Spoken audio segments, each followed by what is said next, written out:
second last talk of the day. Presenting this will be Tomasz and Alex. Tomasz is from Nethermind and Alex is from Flashbots, and they'll be talking about what the world looks like with MEV after the merge happens, and we'll be representing Nethermind and Flashbots. So welcome, Tomasz and Alex. Thank you, Kartik. Hello. Hey, Kartik. Thank you for having us. Excited to have you all.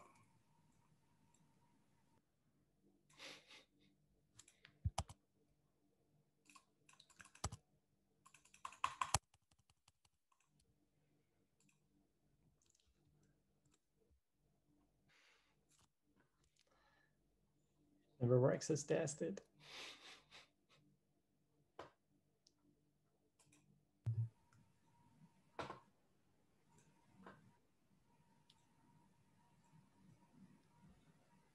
Maybe while Tomasz is loading the slides, it would be awesome to kind of get an introduction from you each, and maybe then jump into the talk. Sure, I'll start what Tomasz is sharing. So I'm Alex from Flashbots. Have been looking into Flashbots after the merge and MEV after the merge. So at Flashbots, we focus on MEV, the negative externalities that come from the current extraction techniques related to it, and generally the way MEV is shaping this technology. Yeah, I guess we'll share more in the presentation. Tomasz? All right, hi, yeah, I've been working on the Nethermind Ethereum client for the last few years. And yeah, today we're gonna present MEV after the merge with Nethermind and Flashbots. So welcome everyone, hi. And what we'll talk about, so first of all, we'll talk about the merge itself. So the minimal spec for combining Ethereum 1 and Ethereum 2 nodes. Then we'll talk about the Ryanism, which is this event within the event. It's all the if1, if2 core devs getting together to prepare the devnet of the merge. Then we'll talk about introduction to MEV, so minor extractable value, and we'll show how Flashbots enable MEV in Ethereum now. Then we'll ask a question whether MEV is possible after the merge. And then there'll be lots of numbers, alpha leaks, so make sure that you stay till the end.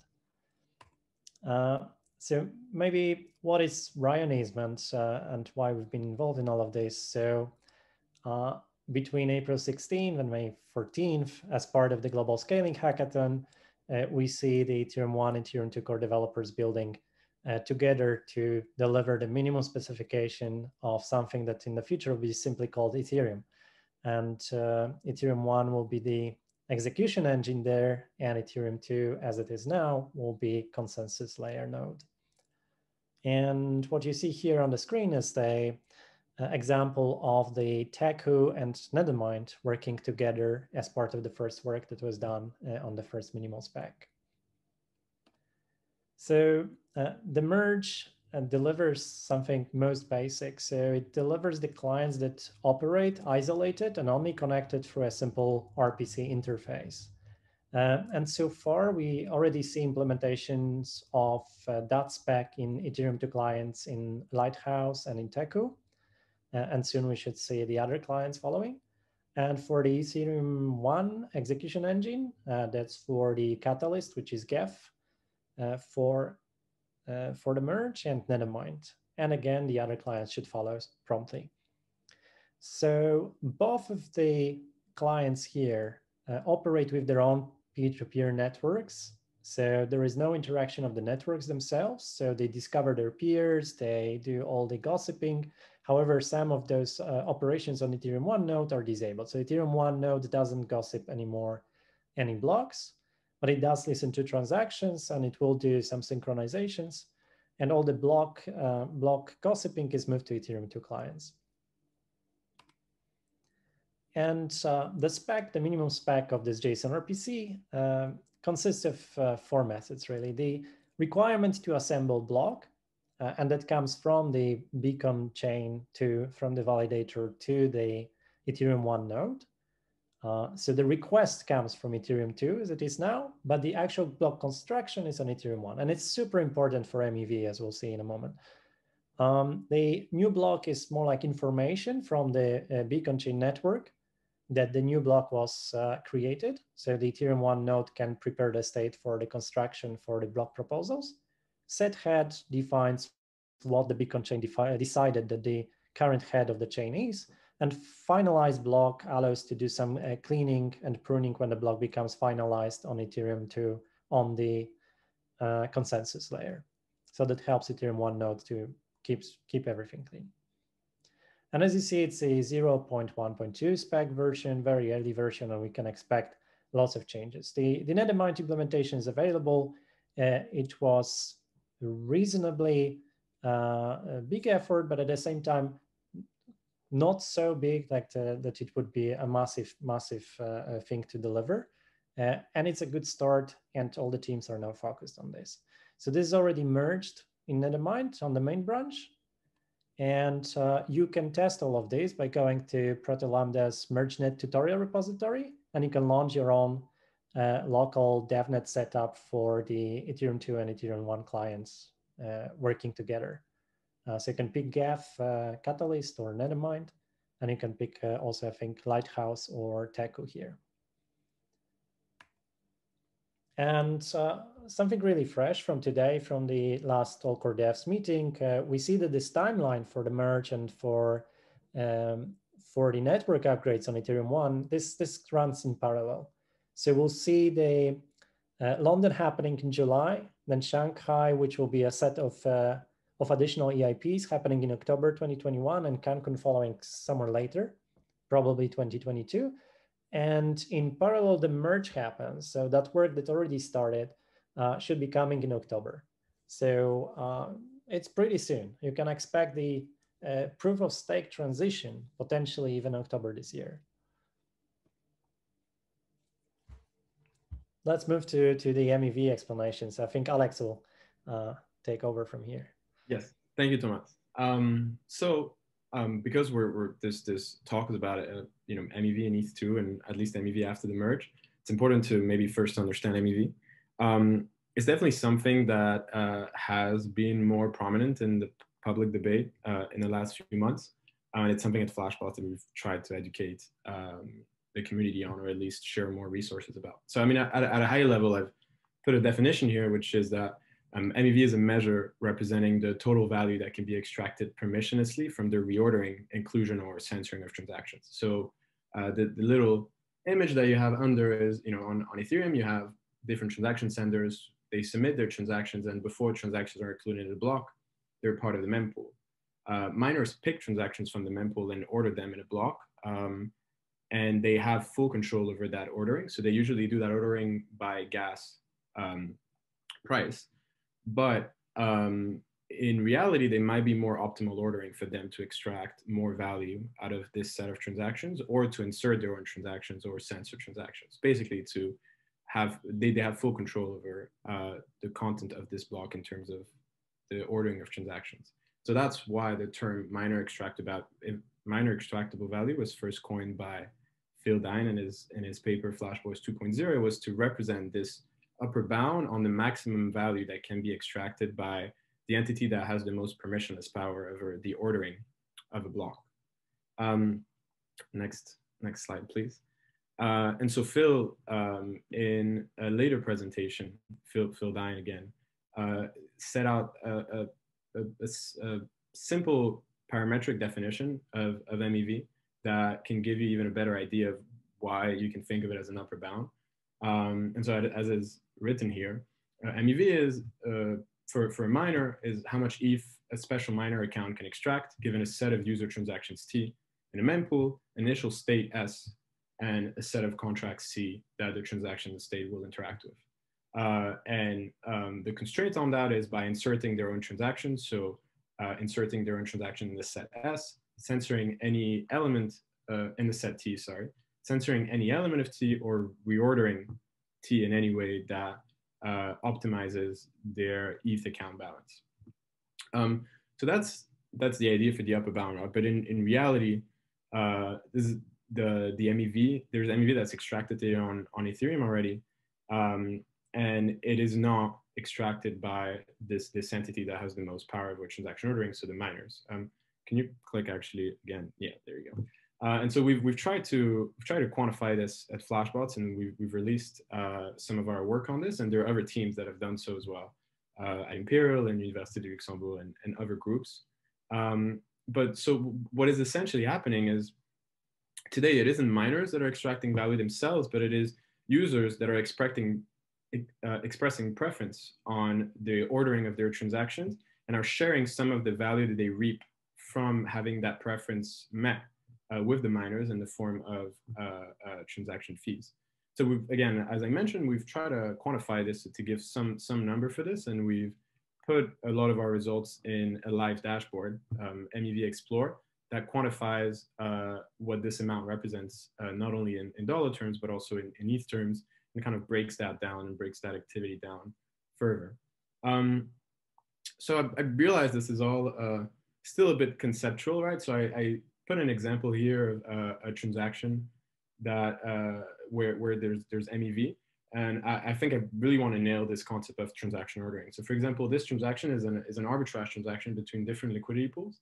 So you can see Balancer, SushiSwap, and SushiSwap going between each pools. And you can see the sender started with 16 ETH and ended with 32 ETH, making, there's 16 ETH in that process, but you can also see the transaction fee in there of 12 ETH. And so to have to have their transaction included, they paid an extremely high transaction fee, much higher than the average transaction fee at the time, or an implied gas price of 51,000 Gwei.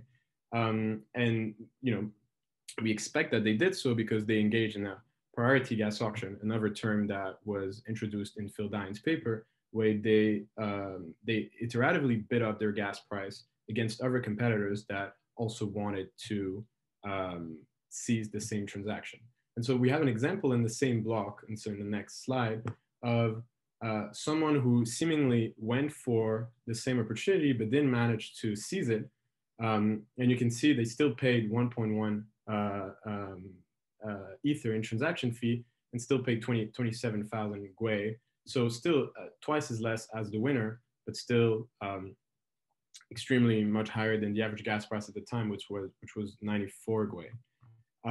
And so this shows the power of transaction ordering, right? Because you're going to have a single winner that's going to win the opportunity, and then other people going for the same opportunity that are not going to be able to seize it. And this opportunity itself has value associated to it. And ultimately, a miner, given that they have the most power related to transaction ordering, could put themselves in front of all these transactions. And so this is why this is a subset or included in the broader set of extractable value from an entity that has the most permissionless power over transaction ordering. And this is what we're working on at Flashbots, in the sense where, as you can see, this like extremely high gas prices actually influence the whole Ethereum network because it pushes gas prices up for everyone else. And that's problematic. And generally, we are working on reducing the extraction costs. And this takes many dimensions, which is beyond the scope of this talk, but kind of gives you an intuition for what MEV is. And Thomas is now going to talk about what Flashbots is, and also how MEV might work in after the merge. So if you think how it was before, miners could potentially extract the MEV by themselves, or maybe through some private arrangements. What Flashbots delivers is a more democratized way of doing it, more decentralized way of doing it. So everybody can become a searcher, and you have assumption that there's lots and lots of searchers looking for those arbitrage opportunities. You can call them arbitrageurs, liquidators, or depending on the strategies that they follow, they may follow all of those depending on the circumstances. And Flashbots deliver an MEV relay, which is sitting there between the searchers and the mining pools, and provides the searchers with the direct lines to practically at the moment 58% of the hash rate that is available on Ethereum. So you really have a way of ensuring that you can send the set of transactions, and they will be included very soon in one of the blocks. Like there is a big chance that these mining pools will be included. And just one moment. Okay, so what are the types of bundles that the searchers discover and send? So they may find those strategies to some kind of liquidations or sandwiching or white hat transactions that can be delivered directly to the miners or toast transactions. All of them always include the payment to the miner. And that payment to the miner does not necessarily go through the transaction fees, but by discovering the Coinbase value, you know the address of the miner that you're paying to, so you can make a payment through the smart contract or directly by including the transaction to that miner. And all of those are used by the miners to assign scores to various bundles and pick the one that is providing the miner the biggest profit. So it creates this separate fast line for execution in front of all the other transactions from the mempool, and causes all those searchers to only compete for the tip paid to the miner between themselves and not causing the entire network to compete with them. And potentially it has this opportunity of decreasing the gas prices for the entire network. And all the blocks that will be created by Flashbots participating mining pools will have those bundles in front of all the vanilla transactions from the mempool, and might be 0, 1, or a bit more bundles if the bundle merging is included. And the big question appears whether it's still possible in Ethereum 2 after the merge. So what changes really based on what we described in the merge minimum spec and how we plan that the Ethereum 2, Ethereum 1 will go forward. So if you think about the current flow where you have a searcher sending bundles to Relay, and the Relay sending that to the miners or mining pools, and then those blocks being published on the chain, so published to the network and then included on the chain if they win the proof of work. So what happens now is we practically keep Ethereum 1 nodes being responsible for transaction sequencing, and they can still expose those endpoints to allow searchers to contact them and suggest reordering transactions, deliver the private bundles.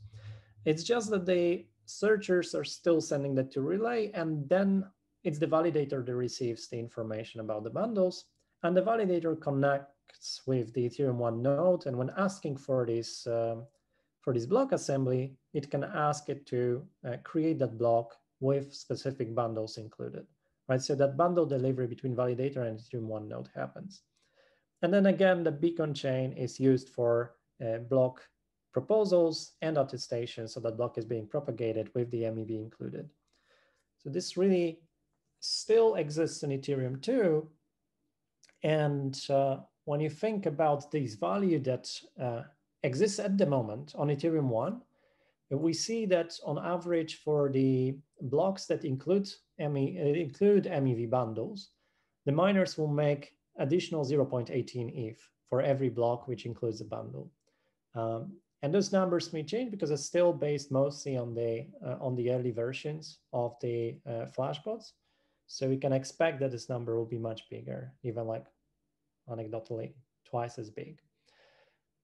And now I think Alex will continue with like more numbers and how these numbers actually operate within the context of Ethereum 2.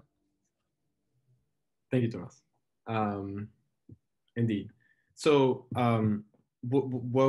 why we've chosen that train of thought in our presentation is because ultimately the interesting bit is, should MEV exist in ETH2 as it exists in ETH1, how will that impact the yields that validators hope to make, because they are the ultimate block proposers in after the merge, as Thomas has mentioned.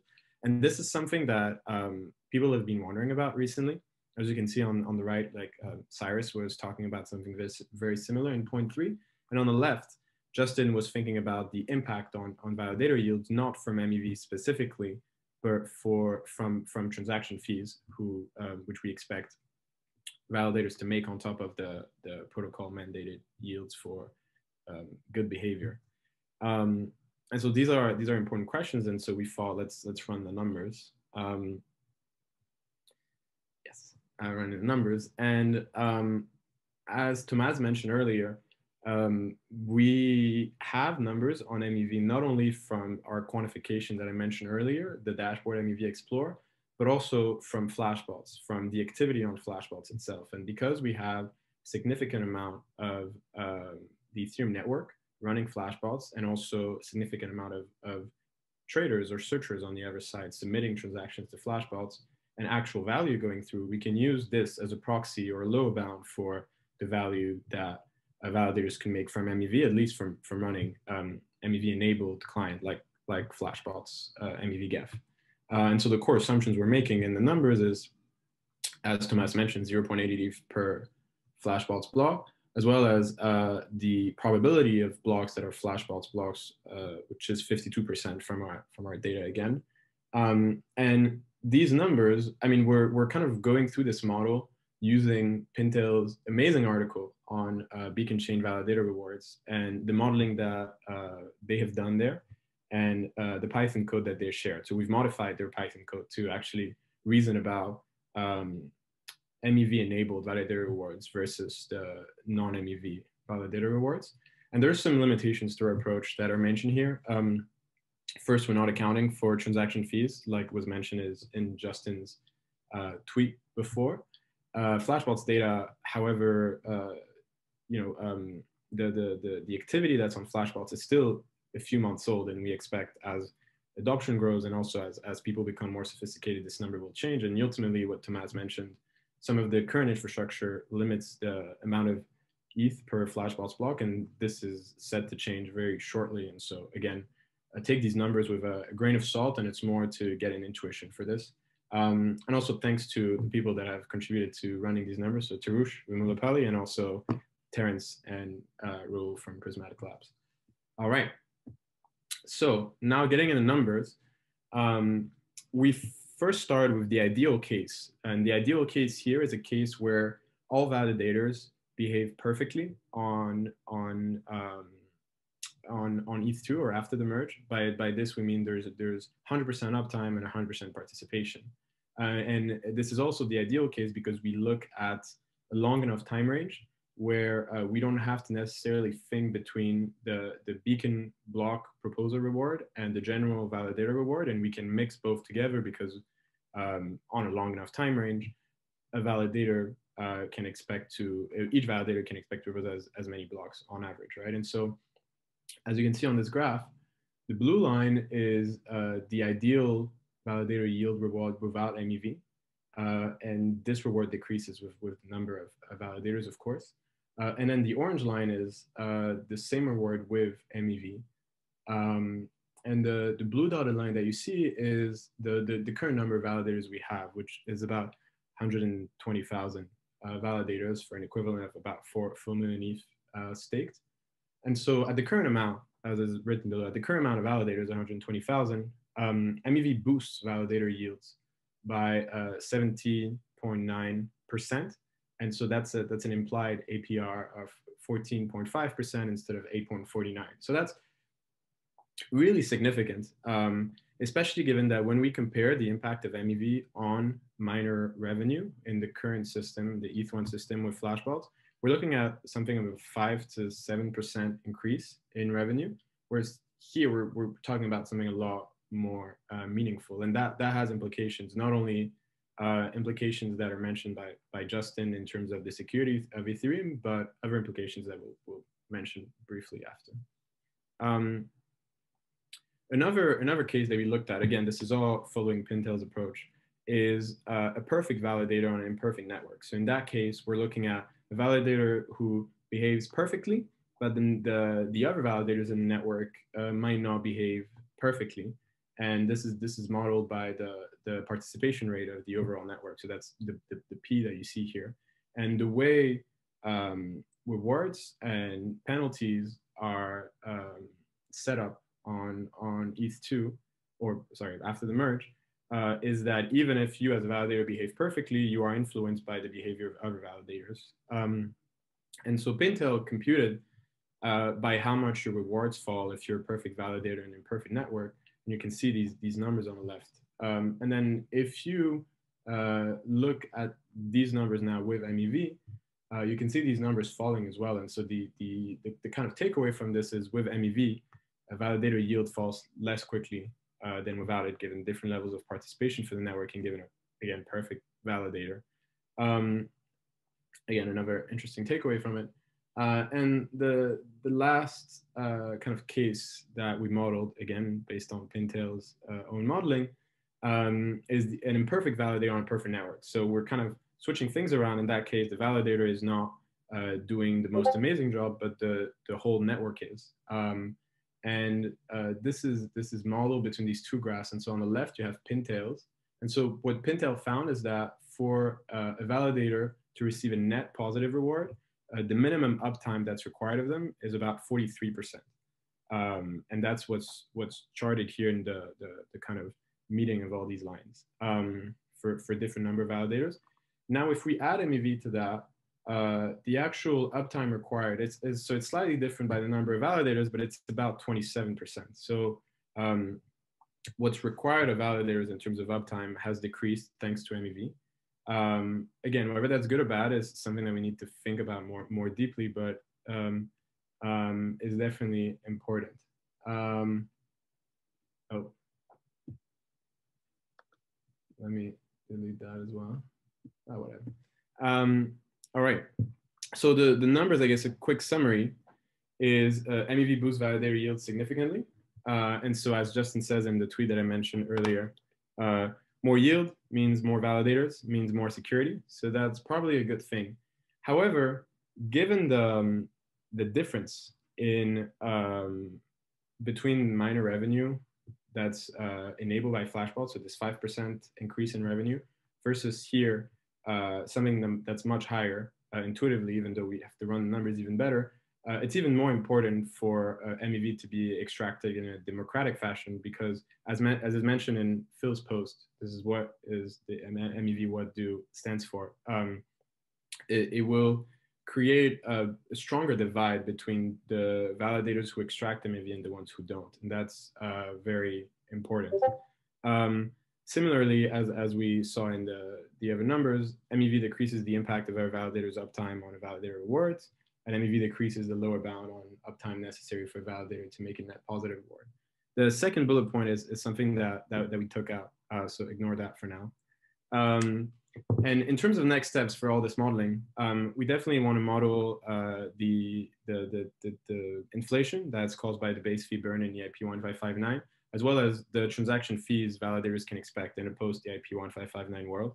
And we want to include them in those results because the impact of MEV is currently overstated because fees will also play a part in validator yield. And that's what Justin showed. Similarly, we want to chart MEV-enabled validator yield at different levels of participation and uptime. So imperfect validator and an imperfect network, which is something that Pintail charted and that we want to do more work on. And I guess we want to release all this work shortly and the code behind these numbers as well, so that other people can play with them. So these are kind of next steps related to that. So this gives maybe a little bit more intuition around the numbers, but there are other aspects to MEV and ETH2 that are important to consider. The first one, actually, Thomas, if you thank you. The first one is that there are new actors that emerge in ETH2, and this is important to keep in mind when you think about MEV and the landscape around it. One of these actors are these kind of meta pools in a way. So if you compare them to Ethereum 1, you have miners and mining pools, and this is kind of the dynamic that stops there. Here you have validators, validator pools, and aggregators of validator pools that offer services on top, such as Lido, that offers staking derivatives, where they connect to several validator pools that you can see below, right? Staking facilities, Chorus, Certus One. And this is interesting because it will shape the MEV landscape via soft power, because Lido will have a lot of staking volume involved, and they'll be able to have a say in how MEV is extracted, and also the profit sharing between validator pools and ultimately validators themselves. So I think it's an important thing to keep in mind. The other important thing to keep in mind when you kind of start building a mental model around MEV and ETH2 is the new players that emerge. specifically exchanges, right? And so if you look at the ETH1 deposit addresses, so this is taken from Beacon chain, you can see that Kraken, Binance are very large chunks of validator power. And this is interesting because exchanges are not solely in the validator business, and they also have other regulatory requirements that might influence the type of MEV activity they take part in. And this is important to keep in mind. That's pretty much it. So yeah, looking ahead, Thomas, I'll give it back to you. Yeah, so soon you'll be able to also play with this MEV construction within our deployment of Rionism. So with that Nethermind packages that you're downloading, I think mid next week, Łukasz is delivering now for Nethermind the MEV bundles within this Rionism exercise.